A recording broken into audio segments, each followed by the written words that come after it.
Ladies and gentlemen, good morning. And thank you very much for being here today to kick off day number 2 at the RTR conference in the Egg, which is a nice change of scenery.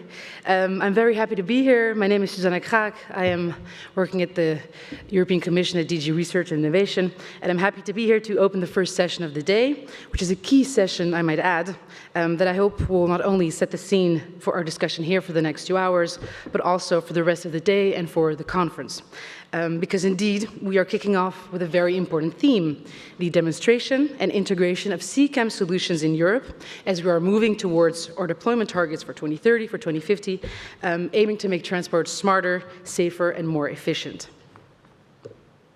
So, as you all know, we have been strongly committed on the side of the European Commission to support the transition of the transport sector through digitalization, electrification, and automation. So working in close collaboration with the CCAM partnership, we are now coming to the ultimate R&I phase of pooling together all of the different research that has been done since 2021 and actually beyond. So from fleet management to key enabling technologies, from validation methods and scenarios to societal impacts, and to put this all into future large-scale demonstrations under the last work program now of Horizon Europe. And so we are, in this regard, very happy to announce a 100 million flagship large-scale pilot for Horizon 26 and 27 to demonstrate state-of-the-art CCAM solutions for the transportation of passengers, of goods, in Europe and ultimately beyond, setting the conditions for industrial scaling up. But we do not launch this flagship pilot out of nowhere. It will build upon crucial projects that have continued to develop the building blocks and the technological maturity to reach this common goal. So that is why today we would like to address the following questions. As we are moving towards deployment, what scalability strategies have been explored in these projects? What has worked? What hasn't? How do the results of these projects also fit into a bigger picture, that of the CCAM partnership, of its strategic research and innovation agenda, and also our future large-scale demonstrations under Horizon? And then finally, if not most importantly, what challenges remain for a wider integration into a transport ecosystem? Who or what is missing in this journey towards deployment readiness? So luckily today we have 5 projects that hopefully will help us answer these questions. And here on the screen you see indeed a couple of the expectations that we have set for these projects, which they will report on today. So maybe just some housekeeping rules before we begin. We will have all of the project presentations as a first step, and then keep the questions either from us on the panel or from you in the audience for our Q&A, which will be moderated by Guido di Pasquale, who is Managing Director for PAVE Europe, and also cluster leader in the CCAM partnership on the topic that we are diving into today. I will be strict on timing in order to have enough time to have a proper discussion and to chat and to explore this important topic together. I see that I have referee cards actually, so I might just use them. All in all, you are in good hands, and we look forward to our discussion. And without further ado, I would like to call to the stage the first presentation from the project Into CCAM, which is being presented by Maria Pia Fanti. Thank you very much.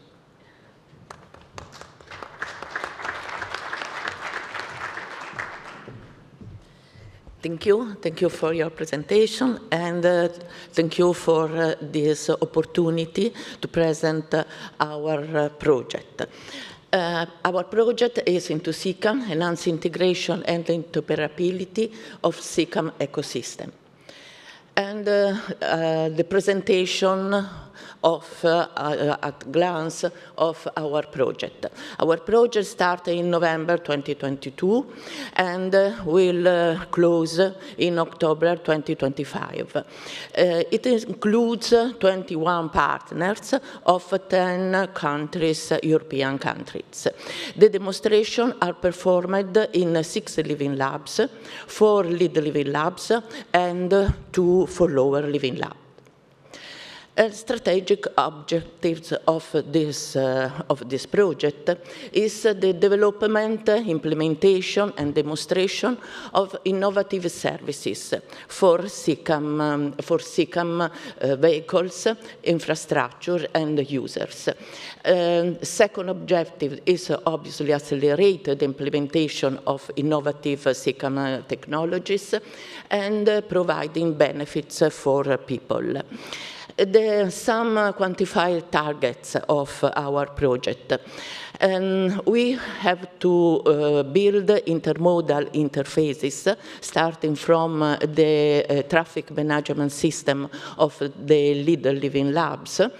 And we have implemented multimodal services, services for cooperative and connected automated vehicles, and comparison with the traffic offenses will be performed. And advanced simulation model and tools will be are designed in order to assess the new traffic strategies. Moreover, we perform approaches for optimal mobility network load balancing and cooperation between the services of CCAM services with the governance models that must be implemented in the different living labs. The results are based on the main approach of our project that is based on these three pillars: physical, digital, and operational infrastructure. This is the main object, the main approach that we use in our project. Physical infrastructure are implemented in the living labs, and for instance, based on dynamic dedicated lane, intelligent traffic lights, intelligent road signs. Digital infrastructure start from the existing traffic management system in the Leader Living Labs, and then are enhanced and implemented with the new services that are in particular dedicated to CCAM mobility. And other services are for freight transport and logistics, and for vulnerable road user enables. This is an important aspect for social aspect. And finally, but not, it is a very important aspect, is the operational infrastructure. Operational infrastructure that are based on appropriate governance models. Indeed, in order to implement our services for CCAM, it is very important and necessity to implement these new governance models that are today different in the different countries of Europe. So it is necessary to discuss about that in order to have to share the same governance model, the same business models. And the living labs. The living labs are divided, as I said before, in 4 lead living labs that implement the new services in the real traffic, that collect data and from the field, and evaluate also the perception and the reaction of the involved people. And the 4 lead living lab are Tampere in Finland, Trikala in Greece, Turin in Italy, and Vigo in Spain, different different countries in Europe. And then the follower living labs that implement by the simulation the result obtained by the lead living labs. The goal is to implement by the simulation campaign with a reduced budget in order to obtain a larger dissemination and enrich the impact of the project. The demonstration in the field, we had, as I said, 4 demonstrations that are implemented in this period. I just show the Little Living Lab of Tampere, where, for instance, is implemented GLOSA, the Green Light Optimal Speed Advisory, that is implemented connected with the traffic light in order to obtain the best, the optimal speed of the vehicle. And then the project vehicle detection that is implemented also in Tampere, where the detection technology of the parked vehicle is based only on front camera. And the action plan for the demonstrations are based on these 7 impact areas: usage, quality of service, traffic safety, and traffic efficiency. This is also an important aspect that we would like to point out: environmental and economic. The cooperation with other projects, the main project with we produce the cooperation is CONDUCTOR, that is a project with the same topic and is implemented in the same period of CCAM. And 6G Twin, we have also a good cooperation with this project, where a use case is based on teledriving, and the implementation of 6G is tested, and also of the digital twin approach. And also the cooperation with the United States, with Canada, with Japan is performed. In particular, I would like to recall the summer school that we will organize in Bari, where we will present with these countries, United States in particular and Japan.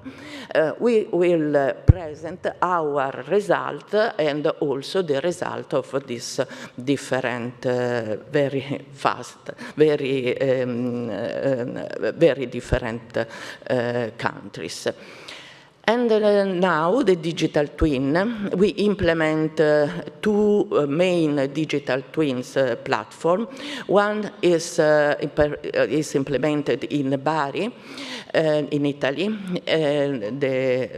my city, where the digital twin is based on simulation models and is implemented and tested by the simulation campaign. And on the contrary, a simulation and a digital twin in the field is implemented in Turin, where you can see the strategy and the architecture, where the Sumo is the simulation software, the digital twin is connected with the real system, with autonomous shuttle and with the autonomous vehicle, so that on the basis of the traffic, the digital twin will perform, will suggest a rerouting of the path of the autonomous vehicle. The mid and long-term expected impact of the project. As I said, the outcomes of our project are in different contexts. Industry. In industry, the enhanced platform and the traffic control centers will show the new services and the innovative approaches for the business models. In the institution and public authority, we suggest new strategies and rules to integrate CCAM innovative solution. As I said, it is a very important activity of our project. And scientific and research community will be the integration of the knowledge of this new mobility in master and PhD programs. And we strengthen the university and industry collaboration. In the society policy makers, business model and policy regularity recommendation, digital automation, public transportation of logistics are implemented as suggested. And finally, for users, to increase the well-being of transport and logistics, to increasing the quality of health with lower number of accidents and less pollution. In the long-term impact, in the same context, we can consider scientific impact by proposing new optimization strategies, in particular applying artificial intelligence in our service. This is new services because in the past, the artificial intelligence was not applied in these services. And for instance, the application of platooning, platooning-based services that implement vehicle-to-vehicle and vehicle-to-infrastructure communication. Platooning is implemented yet in the United States, but not actually currently in Europe. Technological point of view, design and implementation of new CCAM services with the implementation of digital twin in our cities. And in long-term impact, it's very important, the scalability of these solutions. In order to apply this solution not only to a few vehicles, but to a large number fleet of vehicles, autonomous vehicles. From the societal point of view, the safety of our road that are to reduce road crashes that are typically caused by human error, efficiently increase the efficiency for reducing traffic congestion, environmental point of view to reduce pollution, accessibility and social inclusion. Indeed, this kind of vehicle can be used also to people with reduced mobility and that not drive. Economic business plan and exploitation strategies can be implemented and considered to generate also new skilled jobs. New jobs indeed are provided by this new kind of mobility. So this is the presentation of Into CCAM. Thank you for your attention.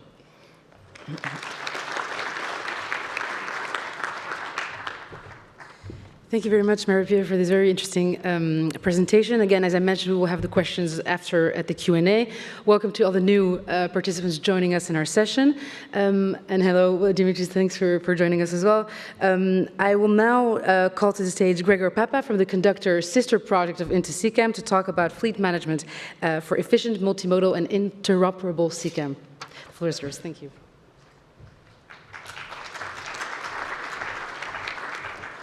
Thank you.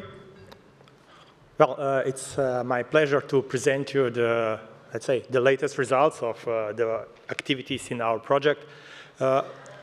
Similarly, as just mentioned by the colleague, Maria-Pia, yeah, it's a sister project, so-called, to CCAM, and yeah, it's more or less the same period that is going on. In projects, there are 15 partners coming from the educational domain, in the industrial partners as well as end users. And also the main goals are similar as Maria Pia presented. I will not go into details with all these digital and operational infrastructures. I will rather focus myself on what specific results were obtained in different use cases. So we have 3 use cases, and among those, one use case is a bit wider, has different directions, and within there are several pilots. So altogether, we have 5 pilots that aim to reach the project objectives, ranging from demonstration of traffic and fleet management to integrate people and goods, and to address various intermodal and interoperability issues when working in this wider ecosystem of different traffic management systems. We definitely tested and demonstrated how advanced simulation models, tools are connected together and how they behave in relation to operate, to simulate based on real-world conditions, traffic conditions.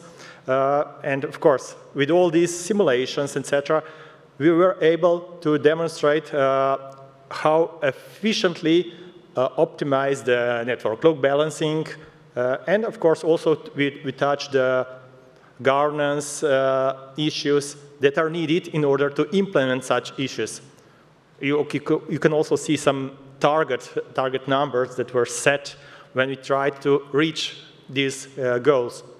And as I said, 5 use cases are organized. The first set of use cases is around traffic management. And there are, as I said, 3 different directions, 3 different cities implementing, in one case, in Athens, in Greece. The focus was more or less on multimodality and a few specific, I'm just pointing out some specific, let's say, algorithms, models. There was a bunch of, in the project, there was a bunch of state-of-the-art, further developed, even newly developed models, algorithms that are connected in the wider platform that can be used from different use cases, from different cities, for different needs. And some of the algorithms were like a cooperative traffic management system, which in turn is kind of an agent-based optimization approach. And it was demonstrated over the Alexandros Avenue in Athens how this connectivity between the traffic signals, the priority of buses in this case, etc., can bring some specific gains in order of reduction of travel time, reduction of emissions, and so on. Also, to improve the multimodality, to improve the management of connecting of different modes, these ETA estimations, time of arrival estimations, were introduced, state-of-the-art approaches to show and improve the predictions and the changeover for the passengers when going from one mode to another. In use case, in another pilot in Madrid, the objective was more focused on how to recover the traffic when disturbed by some kind of the incident, whether it is a planned event, like roadworks, or it is unplanned event, of course, like, for example, the accidents. And the point was how to see and plan the recovery activities in order to obtain the smooth recovery, to, again, to decrease the waiting times, and at the end, there was a set of rules, activities hierarchical scheduling and control of autonomous vehicles in order to obtain this solution. And it was again tested under the real-world data from the M30 ring road in Madrid. The third pilot under this use case on traffic management is based on the activities, or better said, on the traffic management within the logistic area in the Almelo in the Netherlands. And the goal was to efficiently utilize the intelligent traffic controls, which allowed us that with the approaches and applications that were installed and used at the end, it is possible to just switch on or improve the switching cycles of the traffic lights to have the green light priority for trucks in order to reduce the amount of stop times of the trucks in the heavily operated road within this industrial zone. And at the end, this brings us to the reduced truck stops, reduced emissions, of course, and increased efficiency of those trucks, including, as I said, time and fuel consumption. Not to mention noise and other, let's say, more environmental or socially expressed impacts. In the use case 2, the case was about the demand response to transport. In this case, we are working under the case of the Slovenian national transport company that gives the transportation between the Slovenian capital towards the nearby airports, not located just in Slovenia, but airports in Italy, Austria, Croatia. And for this reason, they wanted to improve their fleet management, to have better planning approaches, to better see what are the needs of the fleet with regards to its size, with regards to determining the optimal price, being optimal both from the agency perspective and from the user perspective, being the case that they need to announce the prices like a year in advance, and several forecasting methods were developed and implemented to allow as good as possible forecasting of the prices, which in turn influences in as good as possible reservation of these travels. In the use case 3, oriented towards logistics, tested under the conditions in Madrid. The main point was actually to test and to show how the integration of DRT and the last mile delivery, when we actually put together passengers and the parcels into the same vehicle, of course, usually in some non-peak hours, to say so. So when either of the vehicle, either the bus or the logistic carrier, would be more or less empty, to say so. But in these cases, we can somehow merge the pickups and deliveries. And it was shown that in this quick simulation here, you can also see how it behaves.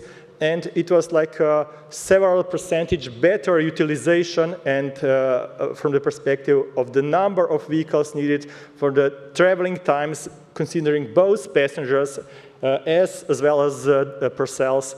And at the end, the amount of the time needed, and yeah, just to mention, different simulation scenarios were considered different penetration rates of the autonomous vehicles here. And also it was shown all these simulations are based on, to mention again, on the real-world conditions. So it is, they reflect the actual traffic densities, flows, etc., in this case in Madrid. To focus on cross-project collaboration, as mentioned earlier, and probably also some other cases, we collaborated, we started collaborated, we already co-organized, for example, the special interest session at the last year conference, ITS conference with Interoperability. We had common workshops with ITENA, with the orchestra project. We participated a lot in the Tangent forum and webinars. And we are starting to say so, collaboration within the MODI project as well as FRODA project. Regarding the mid to long-term impacts, yeah, first of all, I have to say that we are in the last year of the project. We started the validation process, but this started just recently, to say so, like a few months ago. Not all, especially not the, let's say, on-site validations are not performed well in the previous months, still being the winter time in most cases. But nevertheless, we have some preliminary numbers. And of course, we hope, and not just hope, we believe that most of these numbers will be even, how to say, will better, improved during the next 6+ months till the end of the project.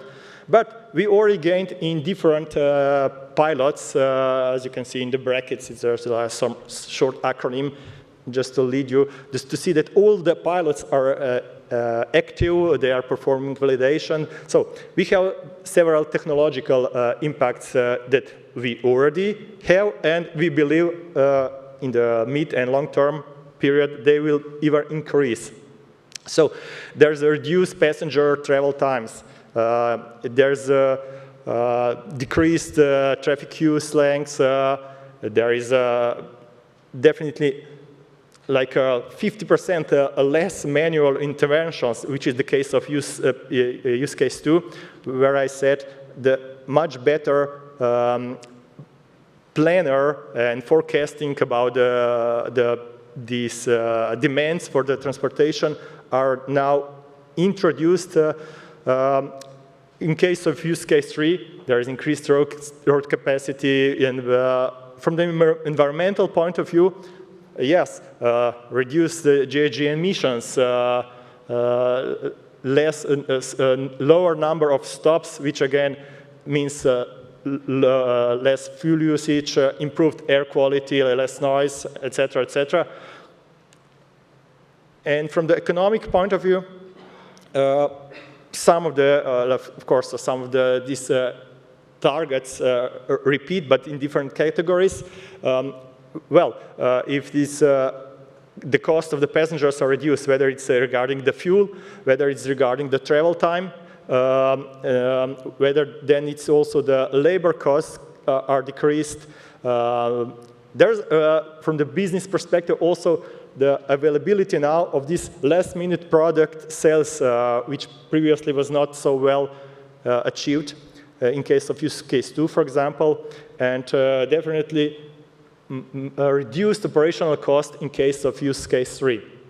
From the societal point of view, there's better accessibility, better safety, improved quality life, again expressed from the better air quality, lower noise, and so on. And regarding the policy making, definitely there will be several impacts, of course, based on all other impact analysis, technological, environmental, economic.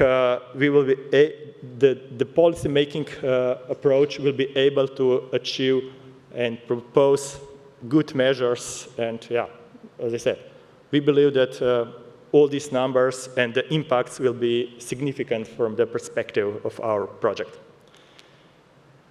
That was in short the conductor. Definitely there is more and up-to-date information also on our website. So please check our results, follow us also. And yeah, we are happy to bring you the new platform for traffic and fleet management. Thank you.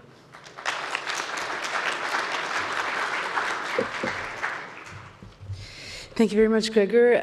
I think it's a very interesting presentation. Again, this focus on the cross-project collaboration is very good to hear, and also to hear that you have reached some positive targets, which we will possibly dive into later in the discussion.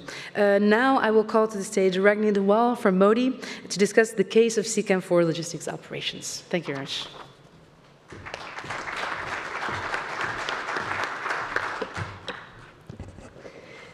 Thank you, Susanna, and thank you for having me. I'm Ragnhild Waal, ITS Norway, and I'm the coordinator of Modi. I'm really happy to be here and present this interesting project. We're having a lot of fun, and we have still 1.5 years with developing of automated vehicles and infrastructure. Here. Yes. The Modi project deals with the freight transport and logistics. Our storyline is that we want to prepare for driving automated from Rotterdam in the Netherlands to Oslo in Norway.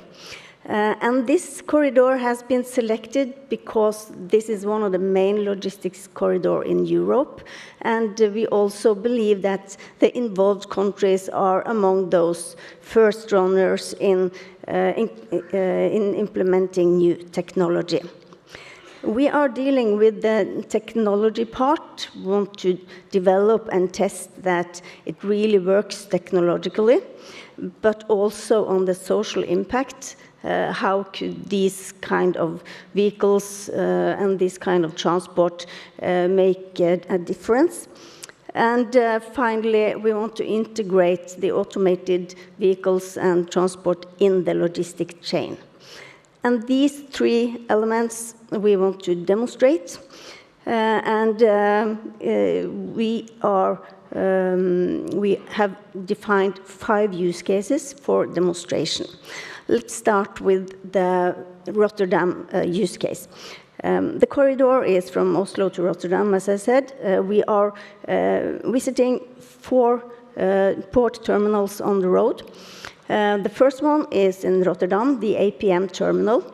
Here we will showcase and develop solutions for driving automated within the confined area, but also on the Dayage route to a nearby warehouse.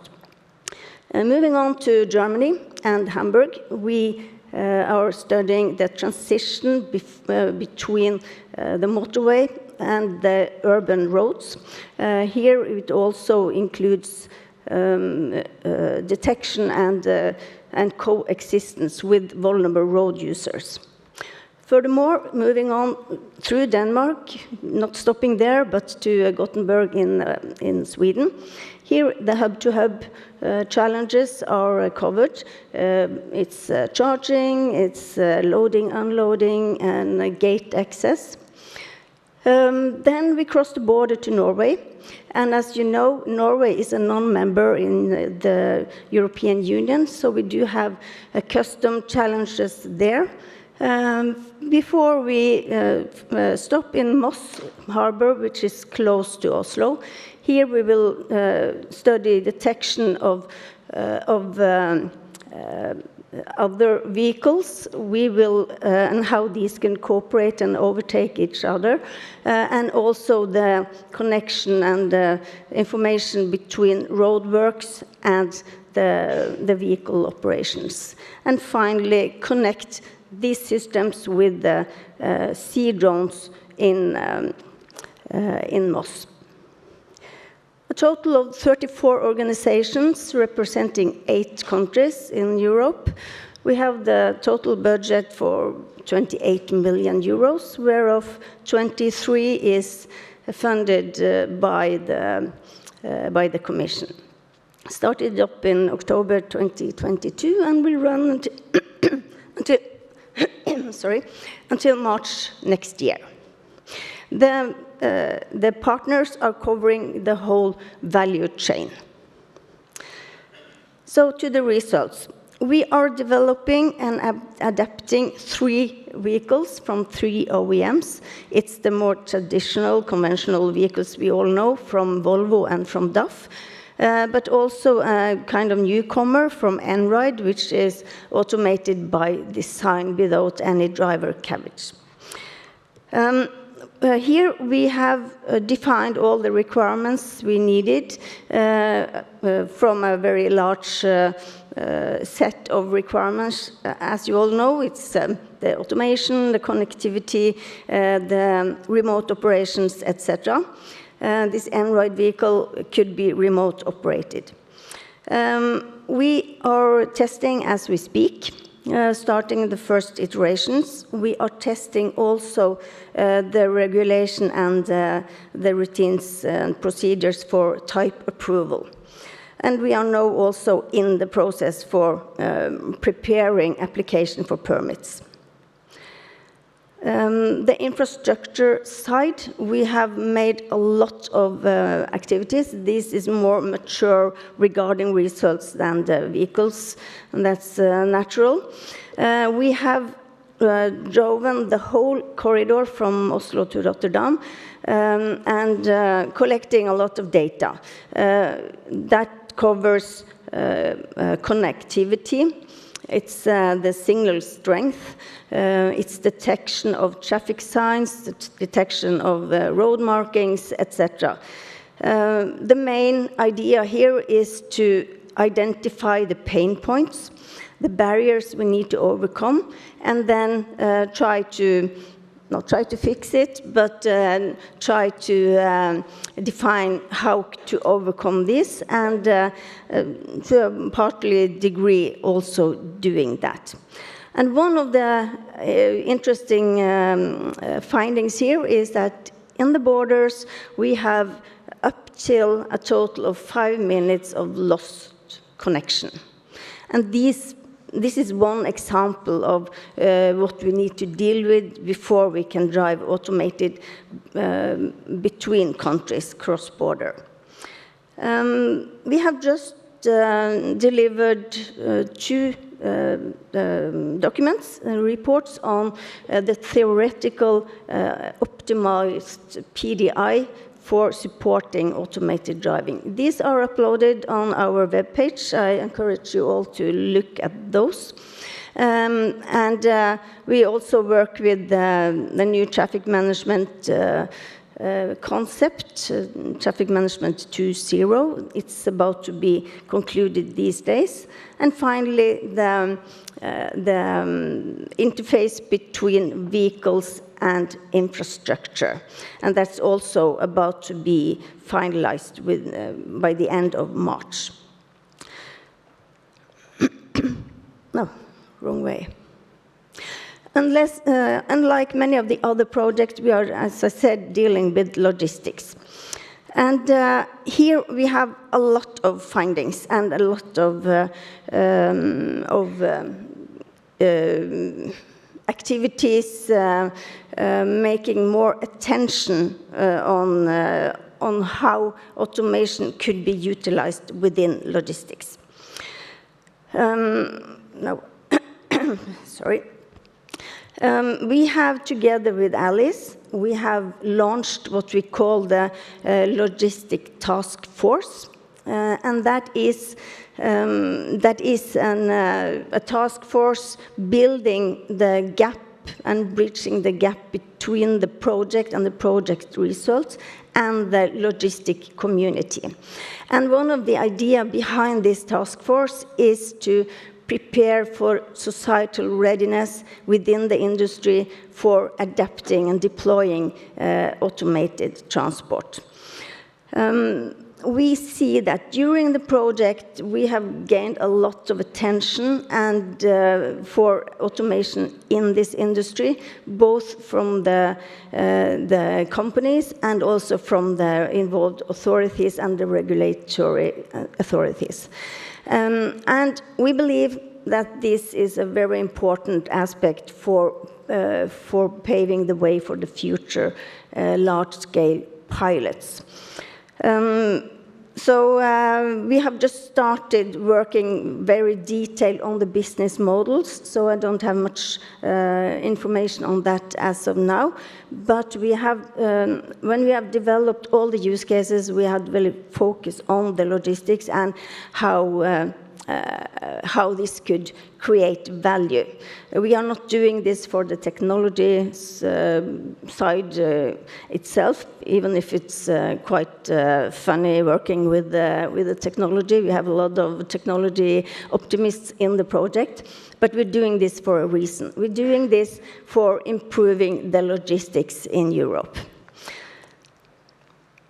We have a lot of interaction with other projects. We already heard some examples here. And actually, I think it's 4 of the projects represented in the scene here is among the collaborating project with MODI. We try to build on previous results. For instance, when we carried out the user requirements, we built directly upon the results from the award project. That's one example.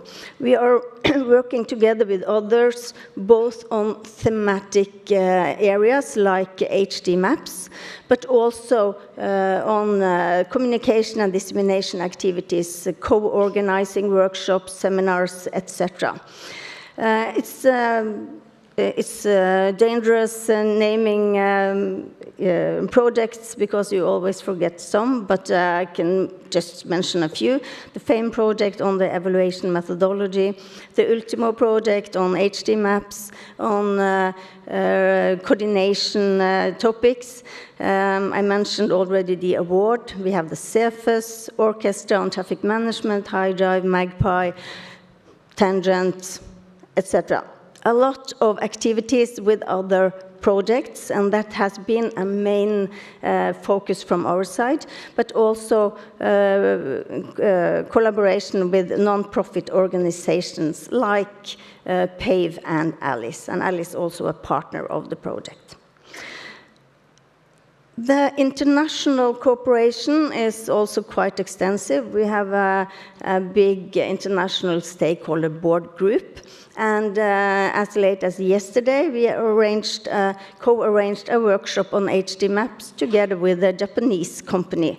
So we have also extensive international activities. Am I running out of time? I'm good? Yeah, thanks. Coming to the outcome and impact from the project. As I said, we have still more than 1 year of running. We haven't done the demos yet. The demos will be done by the end of Q3 this year. So the analysis of those data hasn't started yet. But we could nevertheless share some expectations. The outcome of the project is the vehicles, it's the infrastructure, the interface, the new business models, and one of the important parts is we will develop a book of recommendations based on our experiences in the project. These are prerequisites for future impact within automated transport. And in the midterm, we have, in the project, we are identifying the pain point, as I said.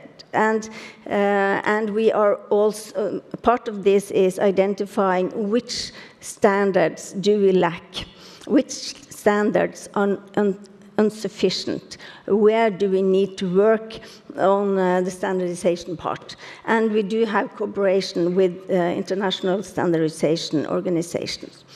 So in the midterm, we expect the new standards and the improved standards to be identified and developed, but not fully implemented. But in the midterm, we foresee that the infrastructure has been adopted based on our book of recommendation. We believe that within restricted ODD, the L4 vehicles are ready for operating in confined areas, and they are subject for further piloting on public roads. And we will definitely bridge the gap between R&D and market readiness on the infrastructure side. We have already heard about traffic management, so I won't go into that, but that's also one of the foreseen impact. And finally, on the long term, we have introduced or laid out the ground for adapting L4 vehicles on public roads. We have developed the new business models where we really see the value of this kind of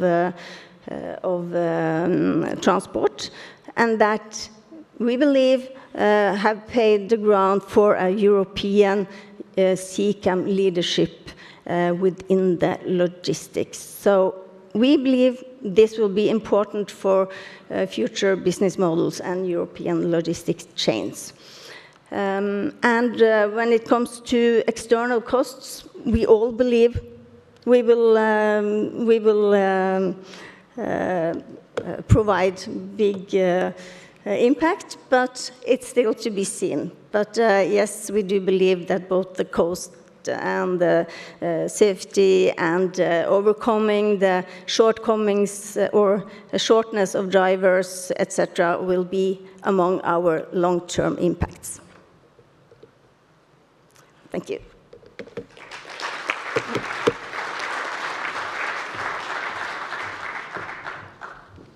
Thank you very much for presenting your project, which, based on your presentation, covers some key elements, cross-border remote operations, finding new business models, the involvement of OEMs, also a very important point. So thank you very much for that. Now I'd like to invite Dimitri Constantas to the podium to present latest insights from the ULTIMO project, maybe make some links also with previous EU flagship projects that ULTIMO is building upon.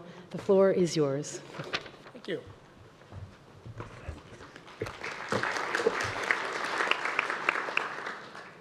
Thank you. Well, ULTIMO. Let's start with the vision that we have. We're talking about the city in 2035, quite far away. So we can imagine anything we want. What we want is to have a backbone of trams, maybe trolley buses, and then hundreds of autonomous vehicles going around, covering the big part of the city. Now, there are some issues that we identified in past research and past projects, like integration of new vehicles. Autonomous vehicles, you know very well, they are computers. They have interfaces. And for past experience, changing them takes 6 months of the fleet orchestrator to adapt to the interfaces. So this is a problem. Then we're talking about public transportation, and the laws of public transportation are very clear. Everybody, handicapped, blind, pregnant women, they have to be served and they have to have the means, even people that they cannot use mobile phone. So we just don't want to have a vehicle going on. We want a service to the same level that we have today, and public transportation according to the laws. And in a city, they will have a lot of different modes. We're seeing now scooters, we're seeing trams, we said. So what the user wants is mobility. He doesn't care about if it's autonomous or something else. So mass, mobility as a service. How to integrate it? What is happening? And of course, we're talking about business. Autonomous vehicles in an on-demand service means that when you don't use it, it's sitting there. But anything that sits there costs money. Can we use it, the excess capacity, to do other things? So that's what we have as a vision, and that's what we're trying to do. Now, some facts, some ideas. The project started in October 2022. We have until September 2026, probably we'll get a 6-month extension due to the market situation of autonomous vehicles. 23 partners. We have a total funding of 40 million, yes, Swiss Confederation and European Union, so we're combining funds for the project. And we expect that hopefully by next year, this time, there will be vehicles, not vehicles, there will be a service operating. I have to clear that. Our ambition is to take a technology gadget, excuse me the expression, and autonomous vehicles, and make a full-fledged service. We are not there to design a new vehicle. They will do it. There is no problem. But making a service, as you know, will cost 80% of the costs. So, economically realistic, putting vehicles on the street is not enough, because making a service, well, the costs are important. We cannot just say any price. So, is it possible? Viable automated vehicle basis, large scale, it should be sustainable. It should stay there 10, 20, 30 years and more, not just 3 months and we stop it. So, what do we need? And of course, changing the model, on-demand, door-to-door, making a way of fixed bus stops, making a way of time schedules, providing a 24 hours per day service. User-oriented, yes, as I said, it's public transportation. We have to reply to the needs of the users. Because it can be anything, from precision on time, arrivals, how to handicap people, accommodating special needs. And there we want to have a holistic approach, all elements, and having a cross-sector business environment. What does it mean? Use the vehicles for other things than just autonomous vehicles, like public transportation, logistics, or private transportation. But be careful, we should not fight with taxes. This is not our case. So where are we? 2 years in the project. First of all, the 3 sites have now been identified clearly. We know exactly what we're going to run, the sizes. The first one is at Herford, North Rhine-Westphalia in Germany. It is a medium-sized city, has a lot of needs of transportation, the typical problems of mobility. So the area will try to cover the biggest area possible. The second city is in Geneva, Switzerland, where we will cover about 2/3 of the canton with our service. And we will combine with logistics whenever there is excess capacity to use urban, micro, or major logistics. And the last site is in Norway, Oslo, Groruddalen Valley, where we will deploy vehicles, a large number of them. Now, where are we here? In all the sites, we start running exploratory tests. I mean, we have to identify all the issues that they will block the deployment. And what we want is that to deploy at least 15 vehicles per site on a real service, not a demo. We are not interested in a demo anymore. We did that. We are interested in a service and operate continuously for at least 12 months so that we cover the whole year round. Example, in Oslo, whole year round means -20 degrees at winter. So how does it operate? Now, just to explain a bit the size, Herford, the areas that we will first identify where we will deploy, we're going to test both rural and urban traffic. Just go a bit outside of the city and see what we are doing. New mobility concepts, they want to go completely away of the traditional model of fixed bus stops and fixed timetables. So we will start deploying sometime in fall 2025 and continue the full service from spring 26 for 1 year. So come and visit if you want. Oslo, well, they are already deploying some vehicles in the rough conditions of winter. They started in the middle of winter. And as for last week, the service is open to, let's say, user-friendly users, not yet to the public. You have to register and be accredited. So 5 of 10 vehicles will join. There will be more vehicles will join at the end and demonstrate a strategy by sometime they will be open to the public by spring 2026 and go to the end of the project. In Geneva, Switzerland, well, we are operating a service, TPS Flex.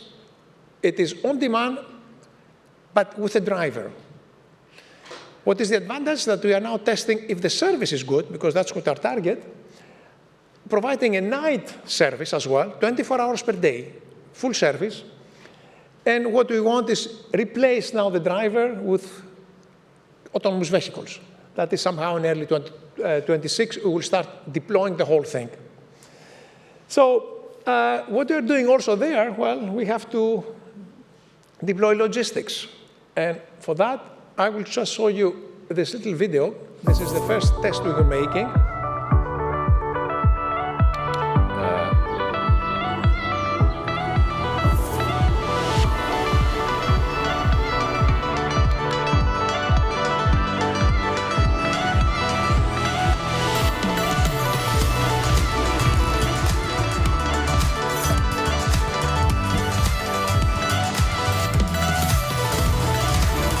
Public transportation, just normal public transportation,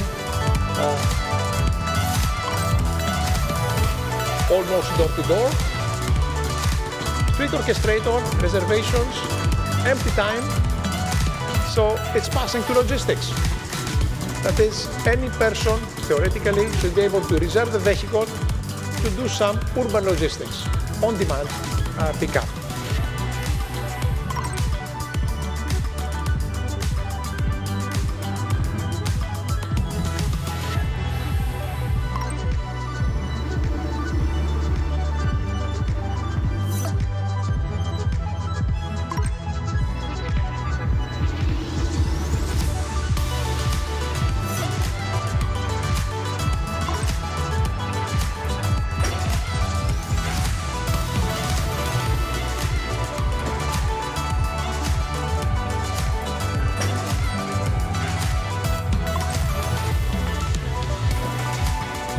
The first test is via logistics hub, and then we'll continue to have a direct delivery to the final destination.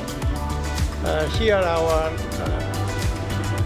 OVO, who is doing the logistics, will use for the final destination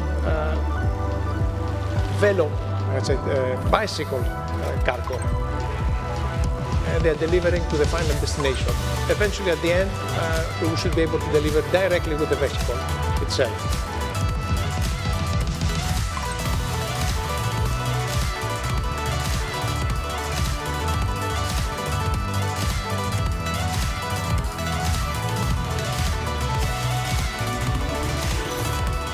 No more logistics, we go back to public transportation. Automatically, it's changing, and it's been reintegrated with the public transportation fleet.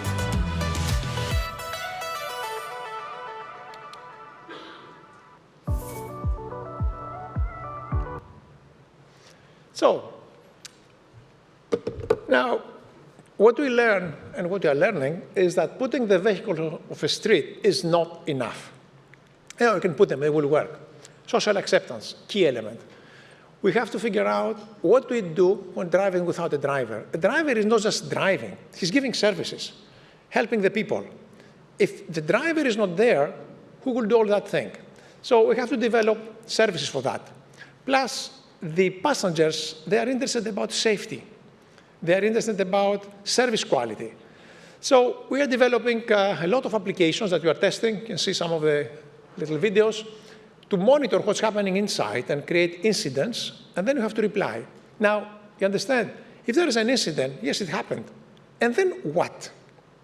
So we have to define policies, procedures. How do we react to the incident? Do we send a human person there? Do we explode the vehicle? We throw it over the cliff? We put it to the garage bag? So that has to be decided by the operators. What are the policies? What is the law saying? And what are the regulations? In general, they say nothing. So we have to work to make a law or regulations. We have a paradigm shift.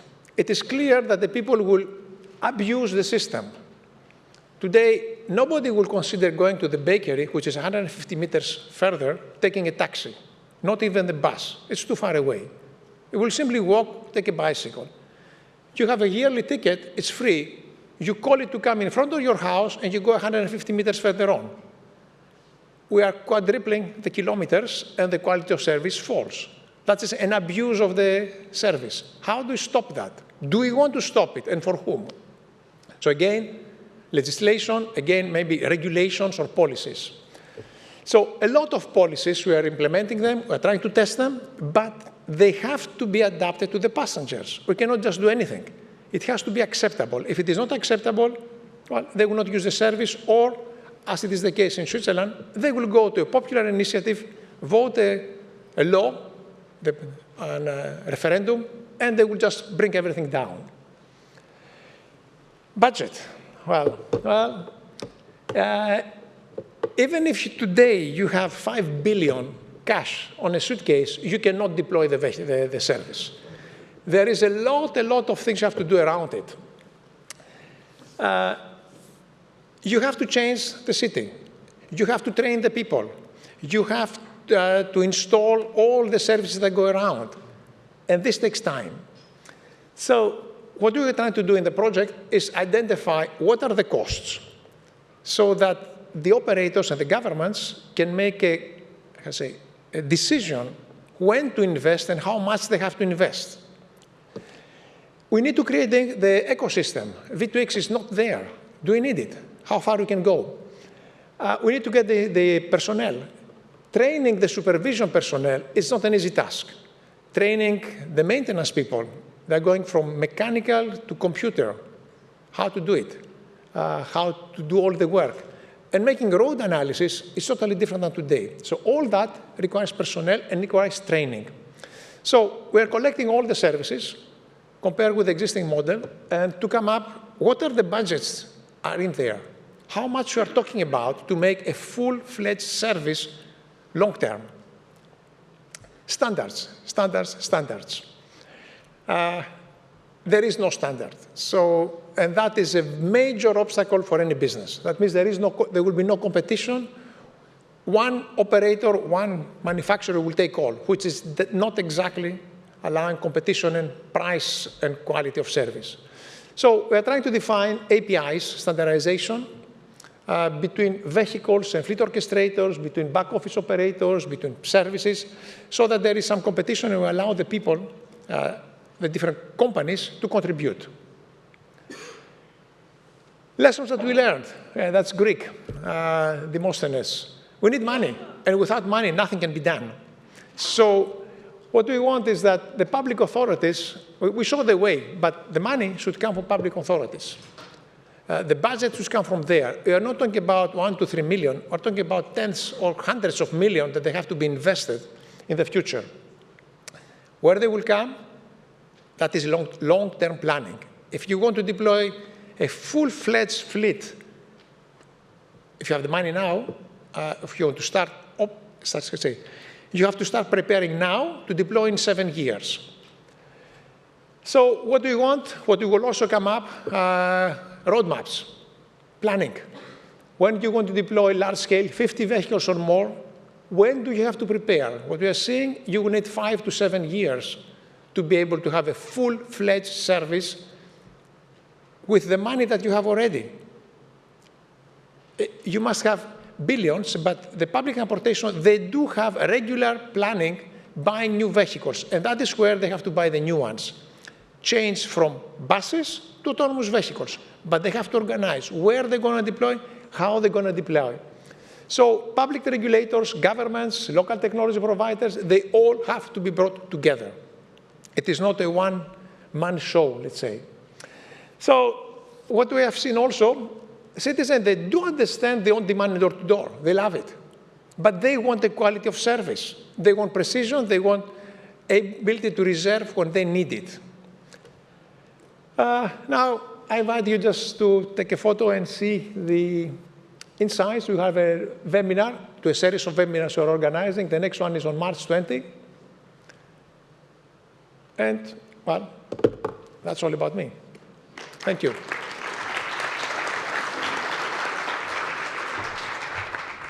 Thank you very much, Dimitri. I very much liked your comment on how CCAM should complement existing transport systems, and again, not starting from scratch, and as well the important role of public authorities in making this all happen. Now, for our last presentation, I am calling to the stage Christos Gatsonikas, who will be talking about Move to CCAM and explain how the integration precisely of CCAM solutions must also tackle social economic impact to make sure that it aligns with socially desirable goals. The floor is yours. Thank you.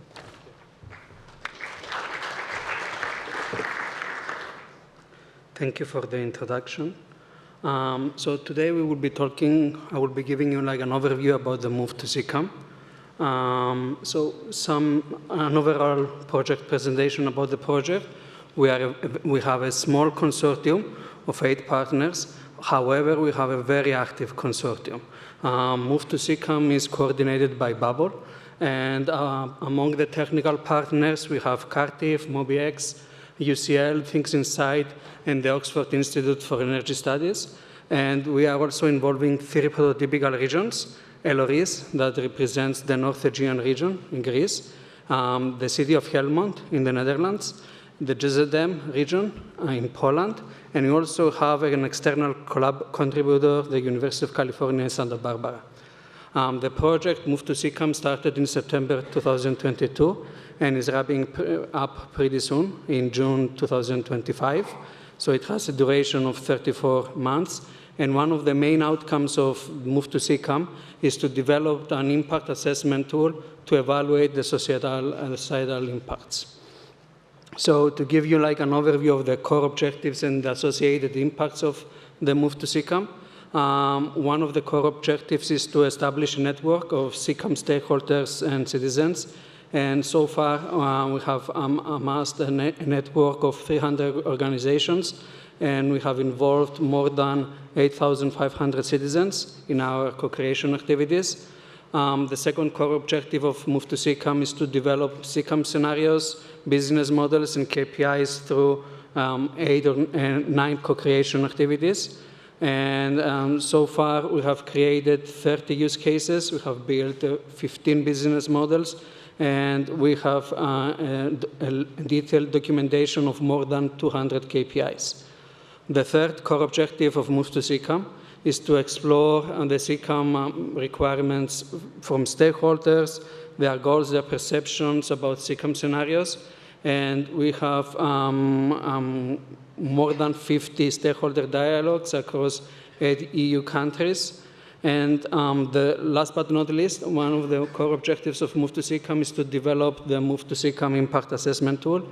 And we have created a beta version of the impact assessment modeling tool. And the final version will be available with the end of the project. We have created a data warehouse to store the primary and the secondary data of the project, and training courses that will be happening later on in March, April, and May of 2025. So an overview of the results presentations, but first let me talk a little bit more about the satellites that we have involved throughout Move to CCAM. We have built a multidisciplinary network of CCAM stakeholders. And so far, we have engaged more than 250 organizations and more than 8,500 citizens. And the satellites that we have represent the diverse categories. For example, we have deployers from passenger and freight transportation. We have authorities and regular bodies from different EU countries, citizens, of course, fuel providers, health experts, CCAM partnership, and NGOs, AV demonstration areas, and so forth. Moving on to the co-creation activities that we have within Move to CCAM. So far, we have developed 8 co-creation activities, and we will be developing the 9th co-creation activity in the later part of the project. And the 8 co-creation activities so far have yielded 52 CCAM use cases in passenger and freight transportation domain. We have also created 15 business models for 15 CCAM use cases. and we have evaluated of CCAM across 8 different dimensions. For example, mobility, safety, environment, economy, equity, health, land use, and network efficiency. We have tested 3 scenarios, and for the sake of making the presentation in time, I don't have a video. However, if you access the project's Move to CCAM's website and our social media, you can find a nice video, courtesy of the city of Helmond, of course, where you can see the testing of 3 scenarios, and where we have tested the automated delivery robots. We have tested an automated shuttle that can have a maximum capacity of 8 people, and an automated bus of maximum capacity of 30 people. And those demonstrations took place in the city of Helmond, Netherlands, and we have involved more than 130 project participants. The main objective of the demonstrations is to show that the vehicles operate smoothly and safely, and additionally to show how those autonomous vehicles can address specific city challenges. We have also, throughout Move to CCAM, we have 3 successful virtual reality games to identify the satellite's reactions, so stakeholders and citizens, to Move to CCAM scenarios. And the VR games took place in the 3 prototypical regions, so meaning in the North Aegean region in Greece, in the city of Helmond in the Netherlands, and the JZM region in Poland, to develop and program the CCAM VR scenarios. And now moving on to the impact assessment tool of Move to CCAM. So as I mentioned previously, we have a beta version of the tool that was tested in 3 prototypical regions during November and December of 2024. And on the right-hand side, you can find the 8 domains that we are assessing in the impact assessment modeling tool. So mobility, health, safety, security, equity, economy, environment, land use, and network efficiency. It's an ongoing work to finalize the final version of the tool with an expected launch by the end of the project in June 2025. To create, evaluate, and compare different CCAM scenarios. And here you can find like the homepage of the beta version of the tool. And what the tool does, the user can select a region. So far we have the 3 prototypical regions embedded in the tool. And from the data warehouse, you can access the model access, the tool access, different primary, meaning data that we have from the co-creation activities of the project, and secondary data from open source that are primary data sources outside of the project.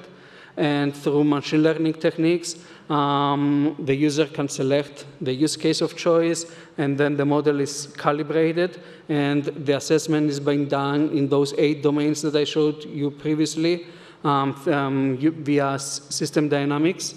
And then you have the scenario testing, so you can compare and add new scenarios to identify the different multi-dimensional CCAM effects for the short, mid, and long-term impacts. So starting from 2025 up to 2050.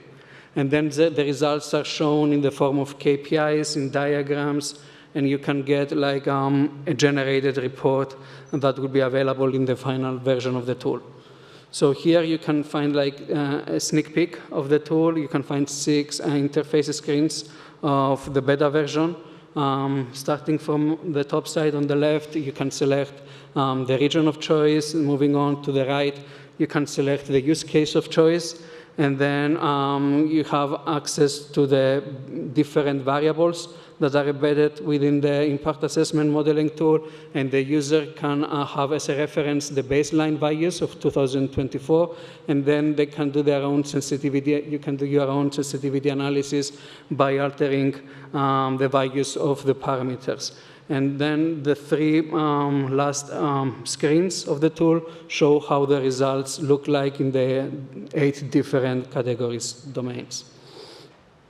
So in terms of the mid and the long-term expected impacts of the project, so regarding the impact assessment tool, as I mentioned previously, we have the training sessions. So the Move to CCAM will be providing trainings to the satellites of the effective use of the impact assessment modeling tool, both in Europe and the US.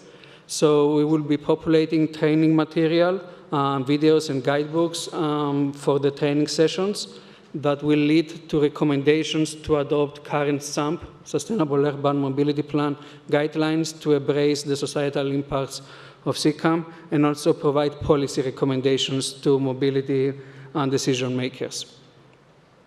Moving on to the last slide of the Move to CCAM presentation, we have also the cross-collaboration opportunities that we have been developing 15 roadmaps for CCAM use cases.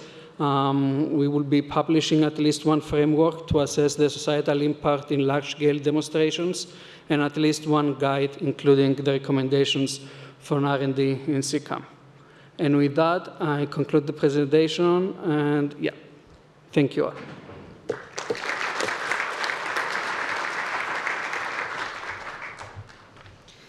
Thank you very much, Christos, for your presentation. And it's very impressive to see the wide and diverse range of stakeholders that are involved in your satellite group. So that's very nice to hear.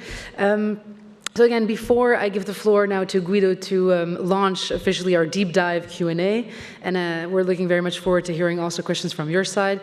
Maybe just a last round of applause to all the presentations here for their excellent work and to launch our discussion. So thanks.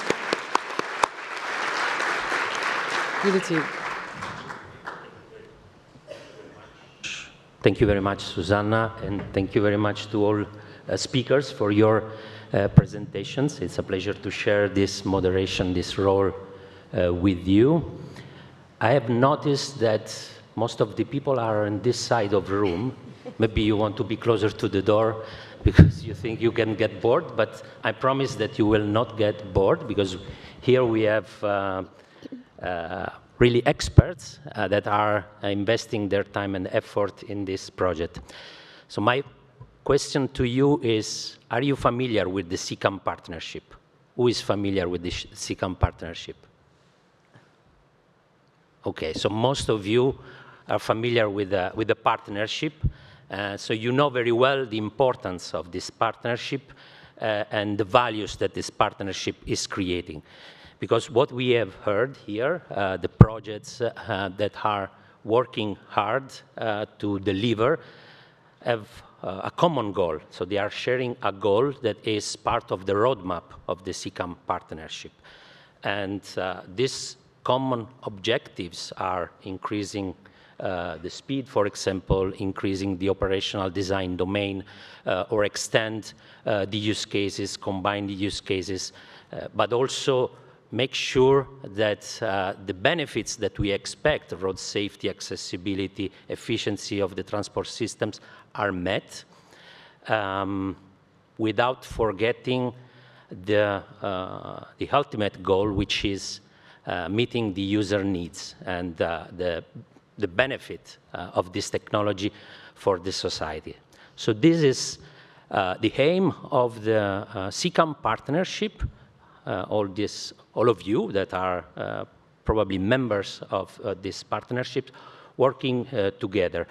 These projects are, as I said, part of our roadmap. Susanna said it as well, in particular within the cluster 1, which is large-scale demonstrations that I'm also representing and co-leading together with Mats from Volvo. And this cluster has 3 phases, I would say. The first phase started with Horizon 2020 with specific use cases and defined areas, defined ODDs, and you have seen projects like SHOW, like Avenue, Fabulous, iDrive. Then we are in the second phase, and these projects are representing and fitting in the second phase where they are combining different use cases, extending ODDs, and preparing for the third phase, which will be more complex scenarios, more complex situations, combined and extended use cases as well, where we really want to see an impact at the European level of this technology. We really would like to see the scaling of this technology and the deployment of this technology. So before leaving the floor to you for questions, I would like to ask our speakers how their projects fit into this big picture. So we are all working together towards this goal.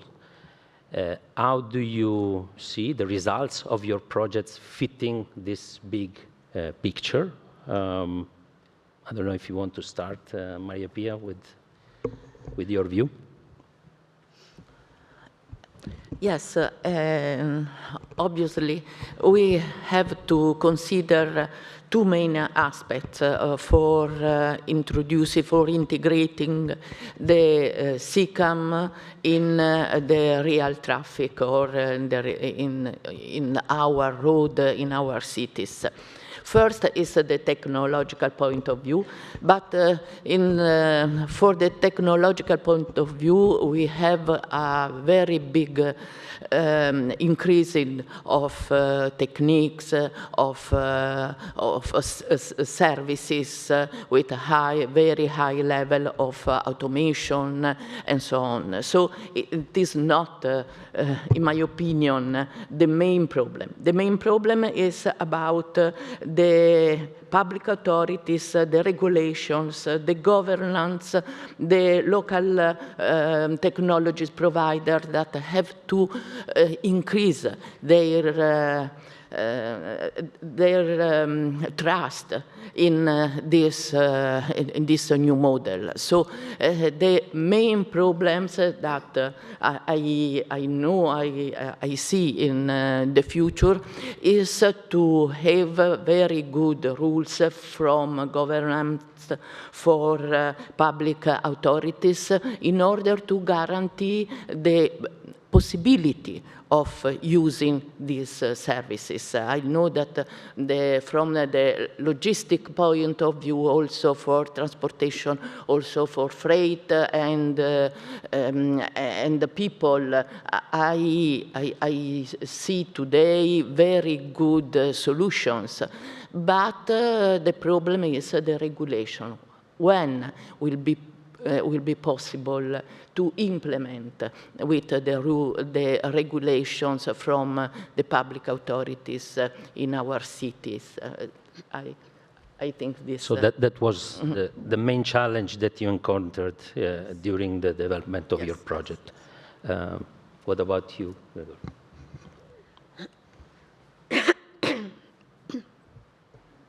Yeah, well, I can say that I can just fully agree with what Maria Pia said. And yeah, on top of this, definitely our projects are more or less just in time. Because, yeah, there's a issue with regulations, governance, etc. But with all the use cases, simulations, etc., we consider that's higher levels of autonomous vehicles, we can already identify potential and additional, let's say, holes in regulation, and already now propose, okay, this should be improved, that should be improved, before actual high amount of vehicles is here among us. So, yeah, that's like I would say the important added value, that we are ready, not on the, which is not problematic on technical level, it's practically everything can be done, but regulatory level to in advance show where are actual troubles and to solve them. Thank you. And Ragnhild, from the MODI perspective, how would you fit into this roadmap of CCAM partnership? Thank you for the question. I could just echo the two previous speakers. I won't repeat that, except stressing the cross-border challenge in regulation and the harmonization between countries, because that's a major challenge, and this needs to be predictable. But from the MODI perspective, I would like to highlight 2 additional topics. And the one is the system approach. Within logistics, I didn't come detailed into that previously, but within logistics, we have some major challenge. I mentioned the shortage of drivers. We have the cost level, the time efficiency, we have the safety issues, etc. And the automated vehicles are just part of it. It doesn't bring any value unless you can you can enhance and improve the business models. So what we are trying to do in MODI is to identify where does it make sense to automate the logistics chain or the transport part. It isn't a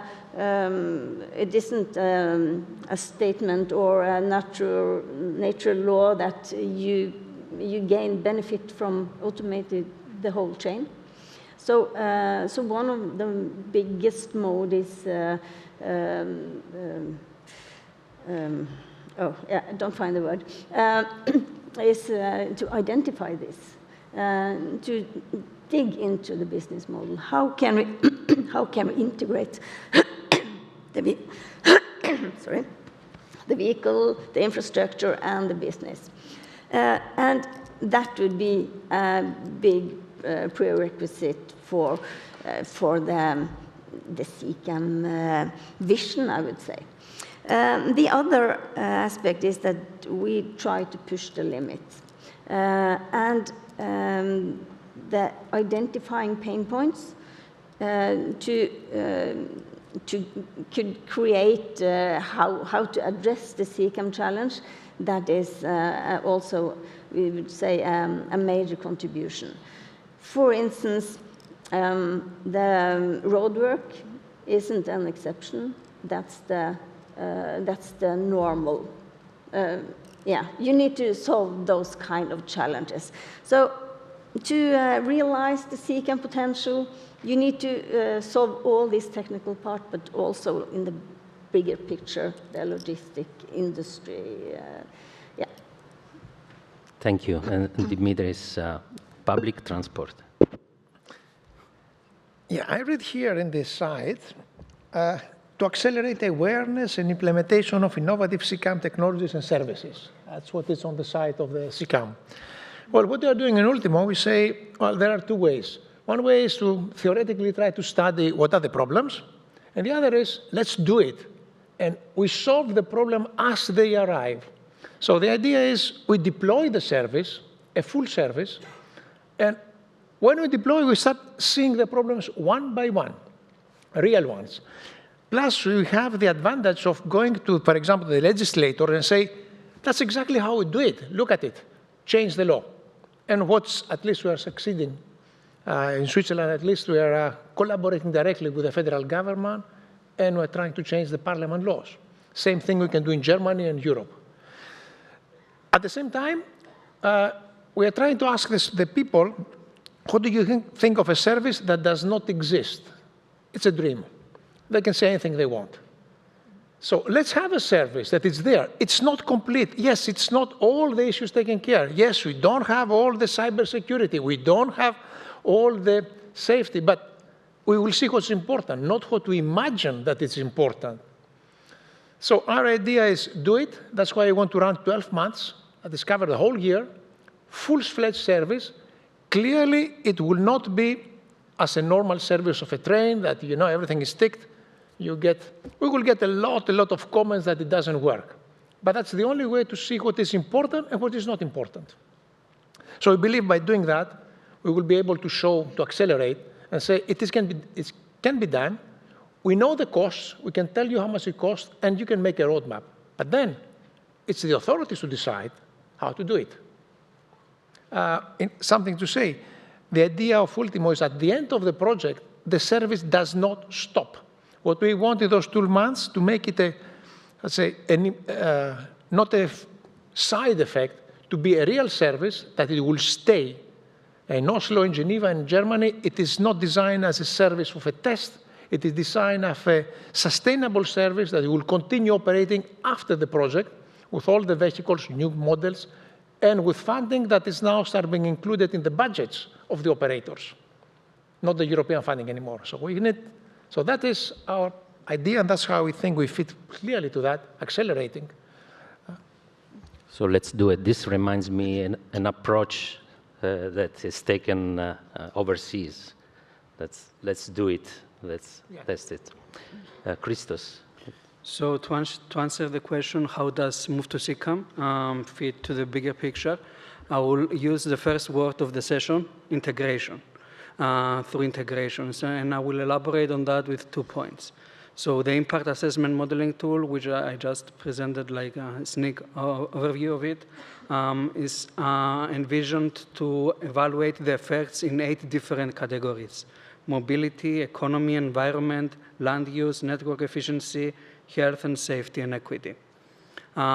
So by integration, we can get a sense and using like the methodology of system dynamics that is not a data-intensive methodology, we can get a glimpse of the effects of different use cases. And this is my second point, use cases. So in Move to CCAM, we have so far developed co-creation activities. We could utilize use cases from other projects, but we decided to do co-creation activities to identify use cases, Move to CCAM use cases. And we ended up finding out that the Move to CCAM use cases are pretty much the use cases that other ongoing CCAM-related projects are using. So we kind of validated the use cases that are used in other projects. And I will go back to the first word again of the session, so through integration. This is how can Move to CCAM help to fit to the bigger picture. Thank you, Christos. As I said, we are preparing for the 3rd phase of the roadmap of the CCAM partnership. And this 3rd phase is about scalability. So how to scale, how to really move to real deployment of the vehicles. So based on the experience within your projects and the results of your projects, what are the strategies? What do we need now to really scale and move to this 3rd phase of deployment? Who wants to start? Okay, I can start, but in my opinion, also for the integration of in large-scale demonstration, the approach is similar to our approach into CCAM project. Integration from the technological point of view, the increasing of the technological point of view, technological results, and also operational approaches with the increasing of the regulations. So these aspects, in my opinion, we performed some tests by the simulation. Simulation can help in providing in testing services and also in very large scale of test and implementation. And for instance, digital twin is a very important tool in order to provide the new rules, new strategies in real time. So these are the means that we can implement for large-scale integration. Okay. Yes, and I would add the simulations that we are performing in the CONDUCTOR projects. They are, let's say, close to large scale. As I mentioned, we in different use cases simulated different levels of sizes of cities, real cities with real data, different levels of autonomous vehicles.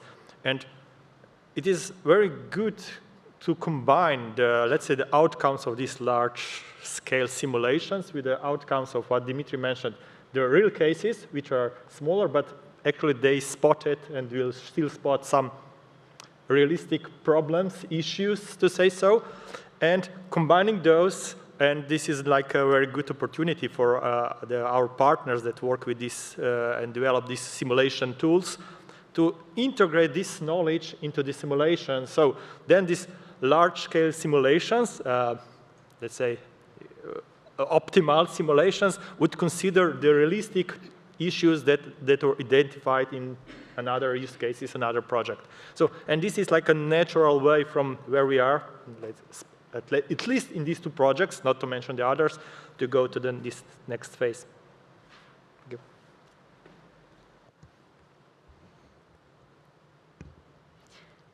Yeah, we could also repeat the previous question. Regulation, standardization, regulation, standardization, etc. That needs to be in place to scale up. The technology must work. You need to test, not only in simulations, but also on the roads. And then you need the predictable regulation. You need to be allowed to drive on public roads. And today, in the countries involved in MODI, for instance, several of those countries doesn't have a regulation which even open up for testing. So that needs to be in place. The investment part is very important. In the last General Assembly for the CCAM Association, the opening speech was black, very pessimistic vision because we don't have investment willingness to invest. And if you should be willing to invest, you need to know that this will work. You need to have a predictability that it's worth the money. And that also covers the type approval. You need to see the added benefit.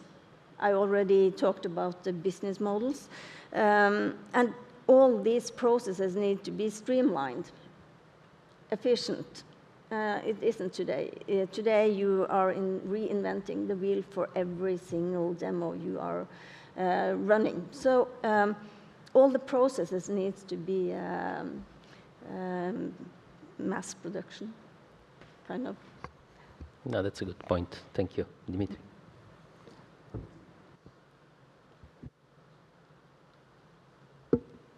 Yes. Scalability, yes. We started with 2 vehicles, 3 vehicles. We want to go to 15. We want to go to 100. But I will agree with Rakit. Money. We can dream anything we want. Budgets are not there or are not being anticipated. From the point of view of the public transportation operators, they haven't realized what is the cost. Although they are buying hundreds of buses, they don't realize how much it will change. And then to scale up, they also need to realize what is the new service. What do they will offer?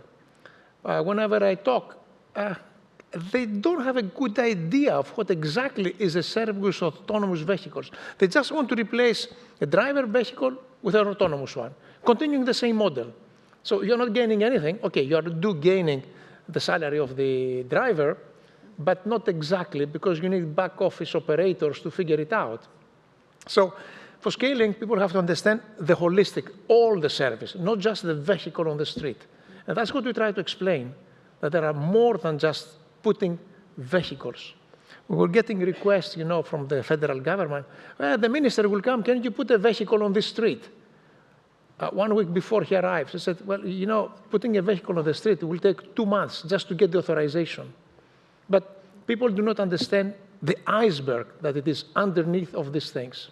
And eventually they cannot scale, they're being disappointed when we put them all the obstacles that they have to do. And then we have to inform the people, the passengers. We change the model. You have to reserve in advance. Wow, not used to that. How do we do it? So all these things have to be taken into account before even think about scaling up. So we are trying what we try to do in the project, having a first basic service, 15 vehicles, not too big. 400, 500 people per hour on peak hours, that is enough. But to understand all what goes around, and then hopefully we will convince the operators to put it on the planning, because they have to put on the planning. Operators do not create today for tomorrow. There is a 5-10 years planning that's been done with budgets voted by parliaments, and then you have to convince the parliament to vote the budget. So all that thing have to take into account to then even consider scaling up to bigger service. So you're saying that to scale up, we need education and communication and informing the key players. Yes, we need that. And then let's go to another domain, autonomous vehicles. What is the European industry doing on that? As far as I know, most of the companies going bankrupt, one after the other. There is no funding because there is no one who thinks about scalability to sign a promise that in 2032, I'll buy 1,000 vehicles from you so you can raise money to build it. They're not doing that. And then we have extra Europeans putting billions there. So our industry is dying because nobody thinks what they will do in 2030 and just taking, let's say, to guarantee that you will buy your vehicles according to the specifications. Yes, you have to make specifications. So there is a problem there. That's where the European Commission can help there. The CCAM can help for the new projects to fund big deployments so that the design, we will get 50 vehicles so that our European manufacturers can get funding to build them. Yes, I open the floor for questions. Just let me hear from Christos, and I give you the floor. So CCAM is a phase 2 project. We are trying to help the CCAM ecosystem in 3 different ways. For example, the first one is the strategic decision on the 3 prototypical regions that we have within Move to CCAM. We have the city of Helmond, that is a prototypical region that is considered one of the early adopters of the emerging transportation technologies. We have the GZM region in Poland that has a high modal share of public transportation. And we also have the North Aegean region, which is a complex of Greek islands that is a very car-oriented society. So we think that those 3 prototypical regions characterize the different idiosyncrasies of Europe. Second point, data. So within Move to CCAM, we are building a data warehouse that is also within the efforts of CCAM partnership, and we are creating a data warehouse storing the primary data within our project, and secondary data, external data sources that we are gathering and using for the purposes of Move to CCAM. So we're developing a data warehouse. And on top of that, the impact assessment modeling tool that we are developing is using open source data. So it will be easy for everyone to replicate and continue this work. And the last but not least, the training sessions that will be happening in Move to CCAM in the later stage of the year, so in the upcoming months, to pave the way to portray the lessons learned within Move to CCAM to the next efforts. Thank you, Christo. Let's open for questions. Yeah, we have Aria and then Mauro. Please also tell your name and organization for the audience. Thanks. Good morning. My name is Arya Etemat from Volkswagen. I am also have the pleasure leading the project that is called HiDrive. It was mentioned several times today here. And I'm sitting next to my colleague Tiark from Toyota, another small vehicle manufacturer. And we are a bit puzzled about some of the comments here, especially the last one, that the vehicle industry is not investing on that, but maybe our views are also a bit different. The vehicle industry in Europe is investing billions on automated driving. We are sitting here, we think automated driving starts with level 4. This is wrong. That starts with level 1, 2, and 3 so that are on the market. We are paying since ages a lot of money on driver assistance systems. And if you don't know that, Volkswagen is driving and developing robotaxis, and that is not a matter of 10 or 20 millions. We are talking about billions there. So therefore, if you think that European Commission can support us, we have been checking that together, and we said maybe 30 billions would be enough to start, and not just a few euros that we may get from projects. So no, either the business case is there and you go for it or not.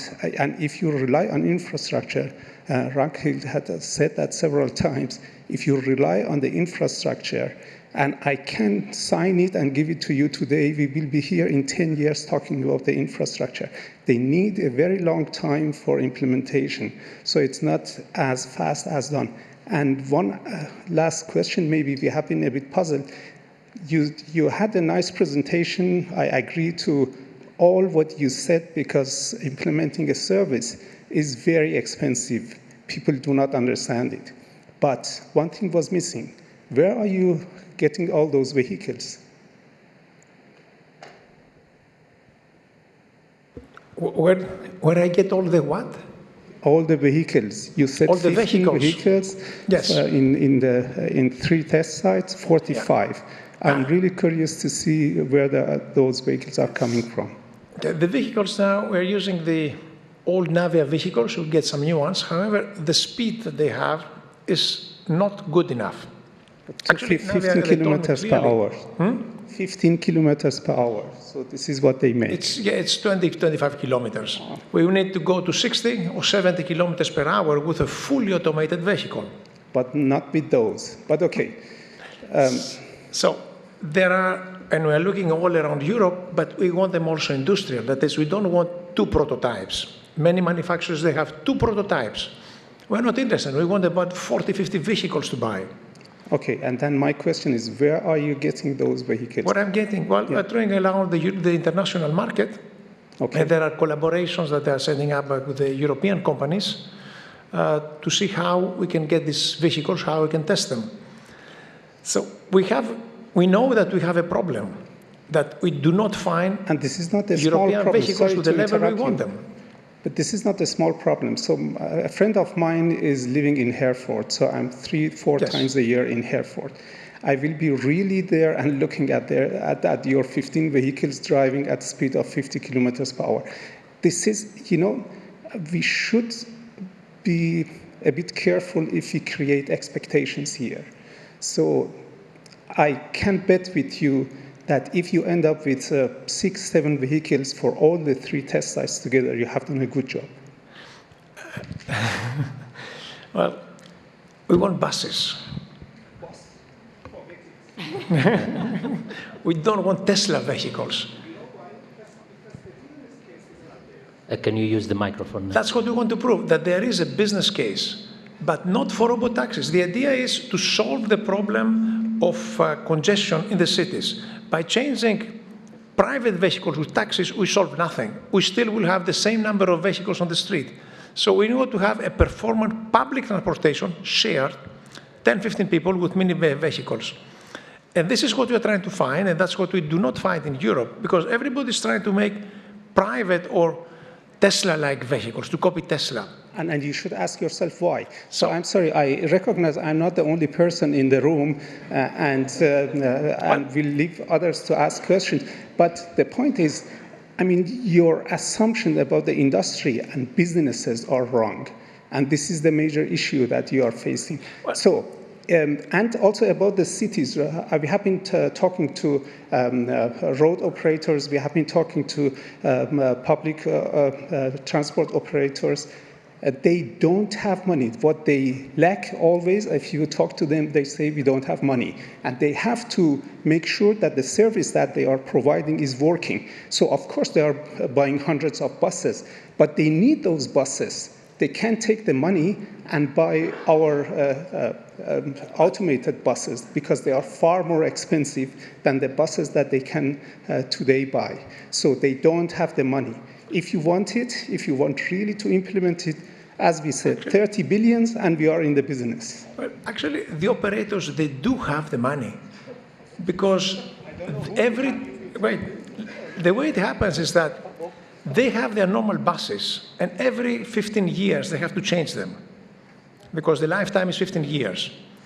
So the money are there for those 15 years to buy 100 vehicles, 200, 300 of them. That's why they have to start planning and say, in the next 10 years, when these buses will be out of the end of life, that will change. Instead of buying 300 big buses, we will buy 100 for the backbone, and the rest of the money that we have them, they're in the budget, we will buy autonomous vehicles, mini buses to go around. That's what I'm saying. Planning should start today to think about 7, 8, 10 years when the lifetime of the existing vehicles come to an end. We cannot just tell them just buy from zero. They don't have the money there. But the planning is now. And starting the planning, that's where you're coming in to say, I will have your buses in the 7 years that you'll want them. And that's where they have to sign, say, okay, I'll buy from you or from somebody else. That's where you can manufacture them according to their own specifications. Because we're seeing every city in Europe has its own specifications of the buses, different requirements. So 95% is the same, but there's a 5% difference somewhere. So that's why we need planning, not just saying we buy for tomorrow. We cannot do it tomorrow. There is no service environment deployed. And we need buses, not private vehicles. That's robotaxis. The Americans are doing it very well. They're investing, Google is investing $2 billion per year to that. The Chinese, I don't know much how they're investing, nobody knows. So we need to go to mini buses, public transportation. That's what we are interested in. Not somebody else will be interested in taxis, that's fine. But our use case is public transportation with mini buses, shared. We can discuss it on the break. I think there is here a lot of room for discussion between the OEMs and the public transport sector, and probably it's time that you sit together to understand mutual needs and expectations for the next phase of the partnership. This is my recommendation. We had a question from Mauro. I don't know if it's on this topic. So maybe do you mind if I give the floor to Umberto for a question on public transport as well? Yes, thank you, and good morning. I'm Umberto Guido from the International Association of Public Transport. We have been also coordinating one of the phase 1 projects, which is a show. And I'm reacting on what has been said about the public transport. First, the public transport operators don't know what to do. That's not true. There are use cases which have been developed, well known, and are ready. Even the business models are ready. We need here reliable vehicles on that. And I go back to that concept. I saw your photo, and I understand that you are going to put several of those vehicles in full service. We tested with our members, with our operators, we tested, and I can tell you that the reliability of those vehicles is a bit, let's say, it's still to grow in that sense. And this is important because, as you said, the public transport operator aim, objective, and duty is to bring the passengers safely and with a reliable means from one place to the other of the city. You needed to have good vehicles, can be robotaxis, because the approach, like has been mentioned for the logistic, has to be at the system level. We need the big trams, we need also the big buses, and we need probably shuttles and robotaxis for the different use cases. So we need something that is workable on that sense. Again, use cases are there. About the vehicles, well, we are an international association, so I'm not entering in the debate, specifically in the debate between European manufacturers and not European manufacturers, but I welcome what has been said from Volkswagen. Oh my God, I agree with the car manufacturer working for public transport, so that probably would not be quoted. But anyway, this is what we see. And then I have a very funny, if I can say, question, light question. You show that vehicles can be used for transport of goods and people. Then you mentioned that, of course, you make safety monitoring of the safety, monitoring of the security on board. What about the cleanness? Because when you bring goods and passengers, you can have big problems in terms of let's say, cleaning, but also maintaining the vehicle inside. Because as we said, we need to have the vehicle that is reliable for the service and is providing the right service. Last mention, I thank the person, the moderator from the DG Research, because she was underlining the need of having a complementarity in the public transport services. So it's one brick, an important brick that we add with autonomous, but we are not necessarily replacing the 1,000 urban buses with 1,000 autonomous vehicles. Maybe we say we spare 1,000 drivers, but in terms of dimension, services, capacity, I think we will be quite far from the needs of the passengers. Sorry if I took too much time. Thank you very much. Thank you, Umberto. Thanks a lot. Yeah, we don't want to monopolize the discussion with public transport, and maybe you can continue the discussion afterwards. We have a question from Mauro.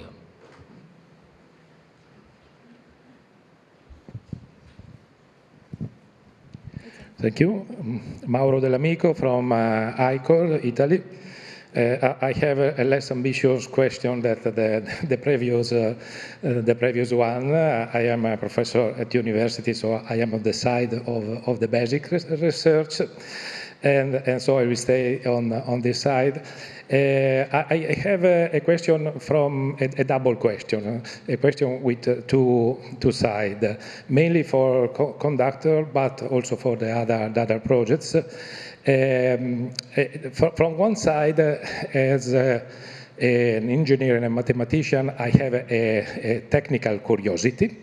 But from the other side, as a coordinator of Project Sinfonica, that is on the societal impact of the CCAM, I have a lot of attention to everything that is related to humans and society. So the question is, you have a lot of tools related to simulation and optimization of the traffic, inserting automated vehicles.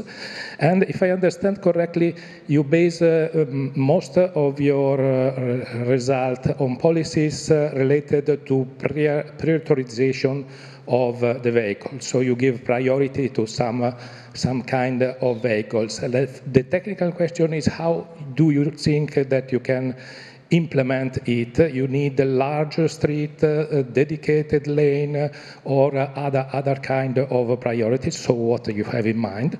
And the second part is related to the humans. So in this simulation, have you included also not the vehicles, but the normal drivers? That the normal drivers, if they are on a car, they can be equipped with some tool that can receive messages or give information. But there are also pedestrians, but there are also people on the bikes. So have you included this kind of people, and how you can manage to give them information or feedback from your system? Thank you for the question. Yeah, definitely. The first part of the question went about the priorities and so on. Yeah, in both pilots, one in Athens and one in Almelo, yeah, it is, okay, they are different, but in the first one in Athens, it is the case of wide street, as you asked, with a dedicated lane.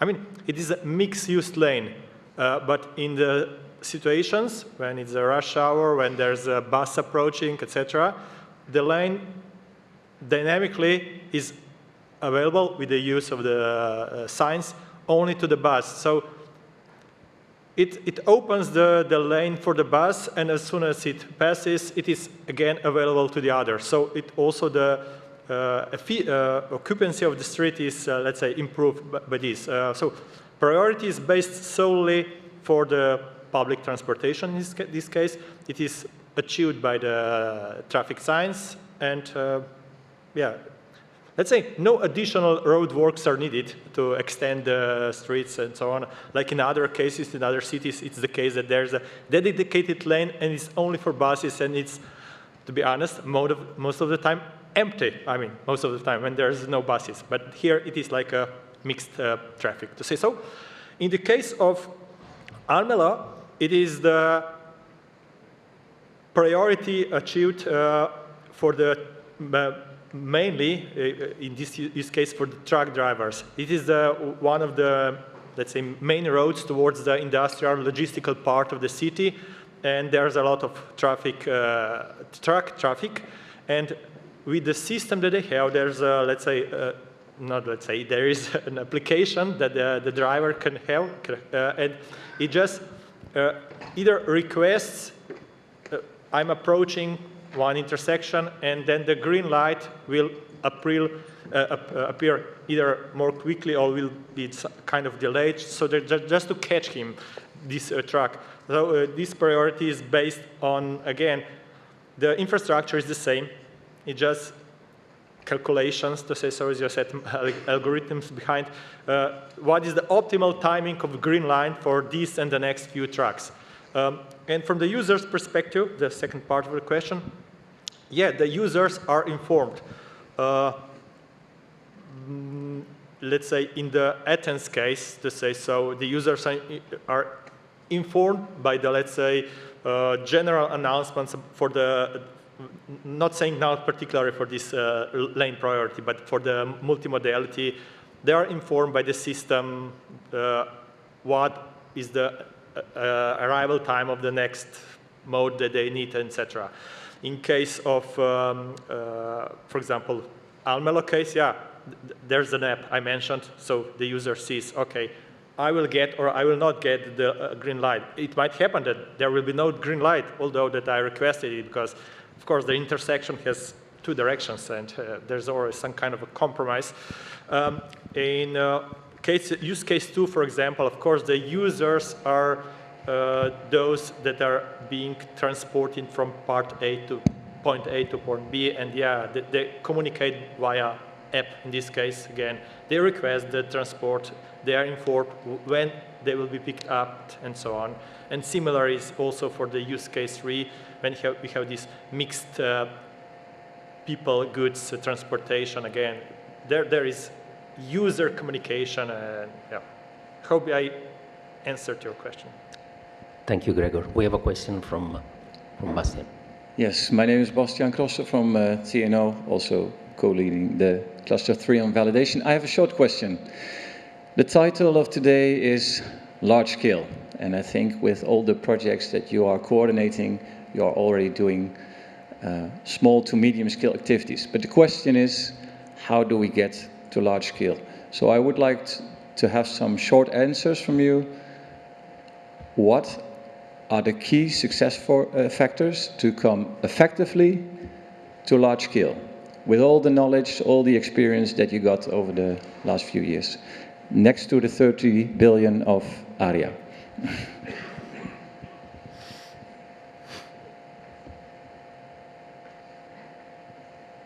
Who wants to start? Ragnhild. Is it on? Yep. Yeah. That would be much of the same reflection on scaling up, I guess. But I'm not answering directly on your question, but what are large scale? I think that's a starting point. I think we need a bigger fleet. I think we need more time. And as I said earlier, we do need permission to drive. That's at least 3. Yeah, cannot give all the answers. I agree. A part of money, yes, there are the billions there, we'll find them. More fleet. We need, however, something else. Going large scale in a city for public transportation, it means that the public authorities that they're managing, they have to get the expertise. Right now, they don't have the expertise. They have to make the planning. And that takes time. To hire the people who know what it means to go autonomous vehicles or public transportation, and reevaluate the city, where the vehicles can go and cannot go. what new things they can do. And that requires a big study, not just putting the existing things. You have to go beyond the existing things, otherwise it doesn't make any sense. And vesicles.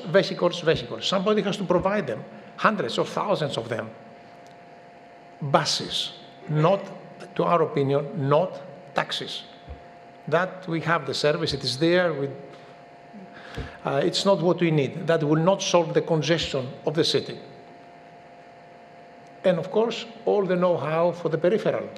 The services, the networks, infrastructure, on all that has costs.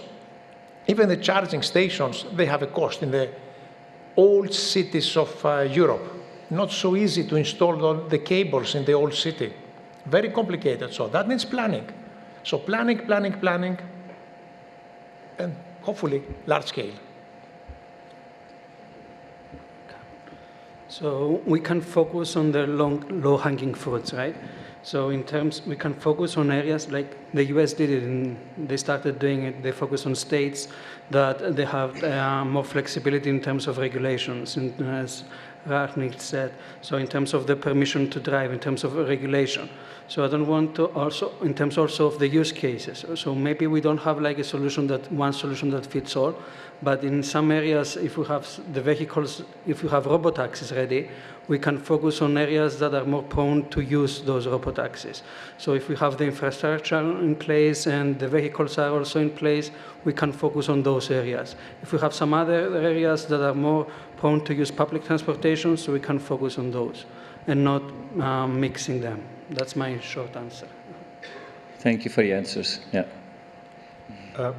Yeah, if I might add, yeah, first of all, probably it's a matter of definition of large scale, but yeah, definitely what we experience in these projects or even some others, it is the interoperability issue, because we are able to do it on this like area level, city level, but more or less it is needed on the country level, cross-country level. And this is something that, for example, MOD is solving, but yeah, at least the country level would be good.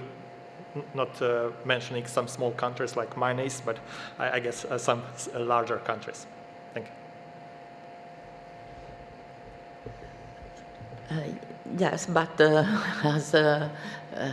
as said before, it is necessary to have a large fleet of vehicles and good regulations.